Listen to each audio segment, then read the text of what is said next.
This is the day 3 of building my brand. So guys, sobrang happy today. Everyday naman happy tayo, sobrang grateful naman tayo. Iba kasi yung binigay na bonus today, which is nagkaroon ako ng first ever benta dun sa mga linabas natin. So, thank you. Sobrang thank you. Sobrang salamat talaga. And then, thank you dun sa nag-trust. Thank you.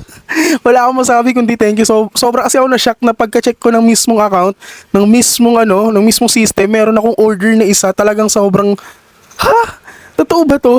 Chinik ko pa siya tapos tiningnan ko pa kung legit talaga ako nantitrip lang ba to or what. Kasi actually sobra talaga akong nagulat, no? Maraming salamat. And then dun sa mga taong patuloy na sumusuporta, and then sa mga taong susuporta pa lang, kilala nyo na kung sino kayo. No need to mention, alam ko yun na humble lang kayo, pero maraming salamat. Sobra ako nagpapasalamat sa inyo guys.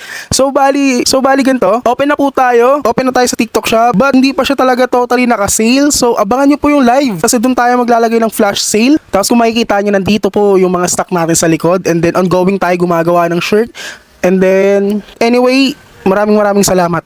Thank you sa mga patuloy nag-share, nagre-repost ng mga contents natin. Sobrang thankful ako doon. Thank you so much. Alam niyo na kung sino kayo. Thank you. Bye!